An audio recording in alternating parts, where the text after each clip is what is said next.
Class बताते हैं गोलीय दर्पण से संबंधित परिभाषाएं। तो सबसे पहले गोलीय दर्पण, अभी हमने आपको इससे पहले वाले वीडियो में बताया था कि गोलीय दर्पण होता क्या है, ठीक है, कितने प्रकार के होते हैं, उनकी परिभाषाएं क्या होती हैं, ठीक है, पहचान क्या होती है, सभी चीजें के बारे में बताया था। अब इससे संबंधित परिभाषाओं के बारे में पढ़ते हैं, ठीक है। तो गोलीय दर्पण से संबंधित परिभाषाओं में सबसे पहला बिंदु आता है ध्रुव, दर्पण का ध्रुव, ठीक है।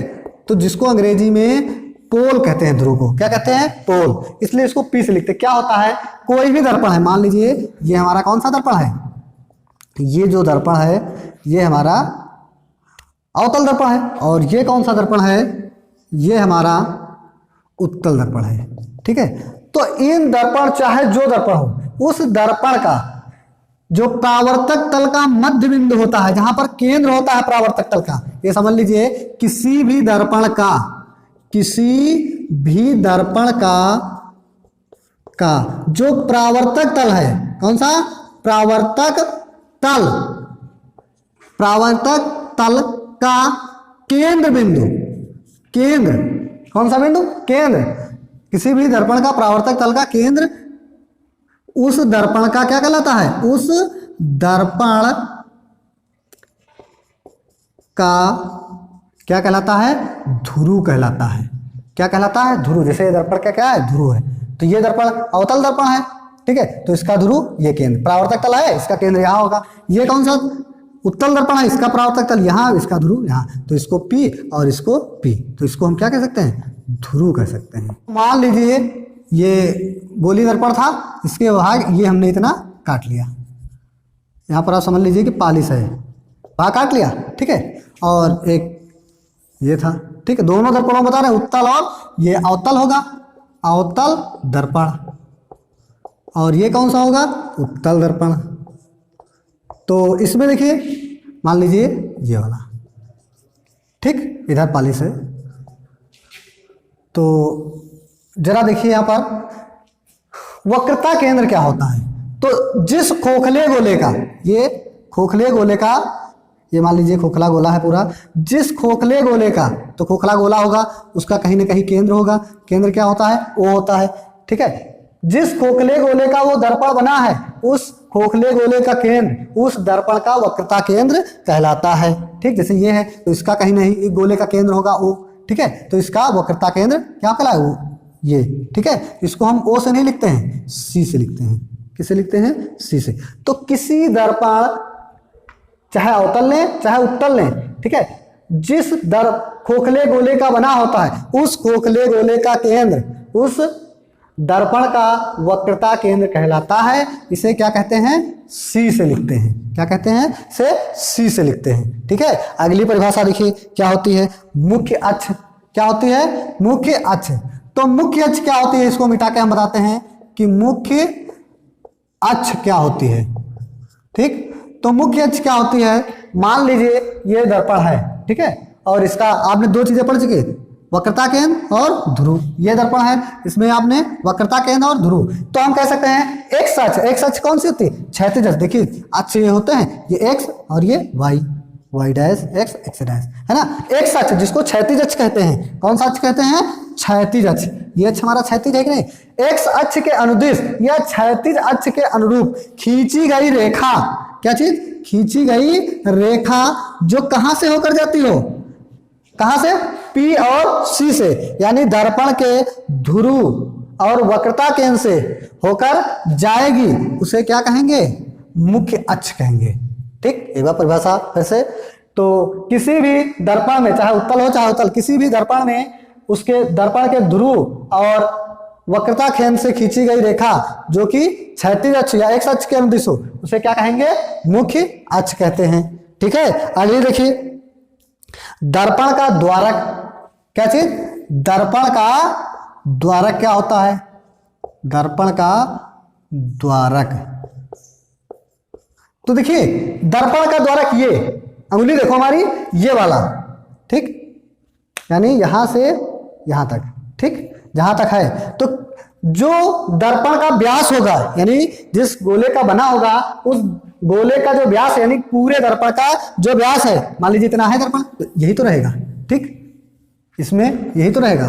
ठीक, तो ये क्या है, ये जो दर्पण का व्यास है उसका क्या कहलाता है, उस दर्पण का क्या कहलाता है, द्वारक कहलाता है।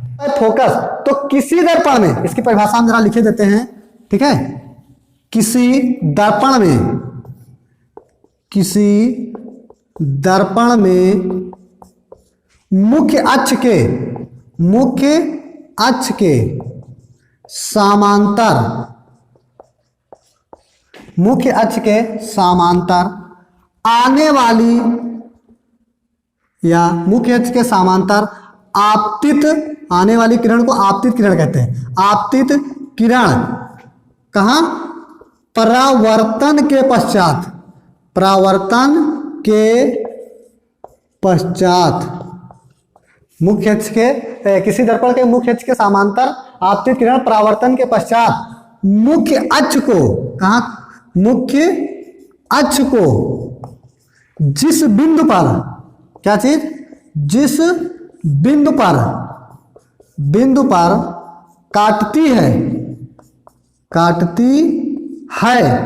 या काटती हुई क्या होती है, प्रतीत होती है, उसे क्या कहते हैं, फोकस या मुख्य फोकस कहते हैं, उसे फोकस कहते हैं। देखिए यहाँ पर जरा फिगर हम आपको बताते हैं कि मान लीजिए ये दर्पण है, ठीक है, कौन सा दर्पण है, बाहर वाली साइड उत्तल दर्पण हुआ, इससे मुख्य अक्ष ये हुआ, ठीक है, हुआ कि नहीं हुआ मुख्य अक्ष, तो इधर मुख्य अक्ष के समांतर आई, ये किरण आई, आने के बाद परावर्तित होगी तो निकल गई। तो देखो इस बिंदु पर काटी कि नहीं काटी, मुख्य अक्ष को जिस बिंदु पर काटी है वही क्या कहलाती है, फोकस कहलाती है। दरअसल दूसरा दर्पण देखो, ये कौन सा दर्पण है, ये उत्तल दर्पण है, ठीक, ये है किरण, ये मुख्य अक्ष है, ठीक, ये P और इधर C, ठीक, तो ये जो किरण आई ये आपतित किरण है, आपतित किरण के बाद इसका इधर निकल जाएगी, इधर क्या होगी, काटेगी नहीं, काटती हुई प्रतीत होगी, ये काटेगी यहाँ, तो ये F कहलाएगा, यानी फोकस कहलाएगा। ठीक, तो वक्रता केंद्र और फोकस दोनों आपके समझ में आ गया। अब देखिए फोकस दूरी क्या होती है, फोकस के बाद अगर दूरी बढ़ा लें, क्या बढ़ा लें, फोकस दूरी, तो फोकस दूरी होती क्या है, यानी कि यहां समझ लो, तो फोकस, ये दर्पण का ध्रुव P है, देखिए उंगली दिखाई दे रही, ध्रुव P और F, इनके बीच की दूरी क्या कहलाती है, यानी कह सकते हैं कि जो भी दर्पण है, किसी दर्पण में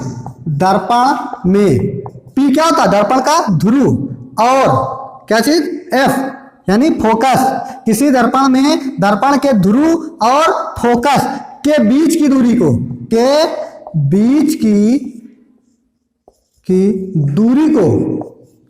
की दूरी को क्या कहते हैं, फोकस दूरी कहते हैं, फोकस दूरी कहते हैं। ठीक, किसी दर्पण में P और F के बीच की दूरी को फोकस दूरी कहते हैं। बेटा लिखावट समझ में आ रही कि नहीं आ रही, ठीक है। अब दूसरी देखिए, अभी हमने वक्रता केंद्र पढ़ा था, यानी जो भी दर्पण है जिस खोखले गोले का बना होता है, उस खोखले गोले का केंद्र उस दर्पण का वक्रता केंद्र कहलाता है। तो अब वक्रता त्रिज्या, क्या चीज, वक्रता त्रिज्या क्या होती है ना, वक्रता त्रिज्या क्या होती है, तो इसमें भी परिभाषा देखो, वक्रता त्रिज्या है F, ये C, वक्रता केंद्र यही तो होता है। तो किसी दर्पण में वक्रता केंद्र, जिसको हम क्या लिखते हैं, C, और वक्रता केंद्र C और नहीं, किसी दर्पण में P यानी दर्पण का ध्रुव और वक्रता केंद्र C, यहां से काउंट करते हैं, वहां से नहीं, यहां से। किसी दर्पण में दर्पण के ध्रुव और वक्रता केंद्र के बीच की दूरी को क्या कहेंगे, वक्रता त्रिज्या कहते हैं। क्या कहते हैं, वक्रता त्रिज्या कहते हैं। यानी यहां से देखिए, यहां से यहां तक की दूरी को F और यहां से यहां तक की दूरी को R क्या कहते हैं, R, यहां पर F और इधर R। ठीक, बात समझ आ गई, ये थी परिभाषाएं। अब एक संबंध भी होता है वक्रता त्रिज्या और फोकस दूरी में संबंध, तो F बराबर होता है R/2, ये संबंध होता है किसी भी दर्पण की जो वक्रता फोकस दूरी है उसकी वक्रता त्रिज्या की आधी होती है। या फिर आप ये कह सकते हैं कि R बराबर 2f। ठीक है, तो ये वक्रता त्रिज्या और फोकस दूरी में क्या होता है,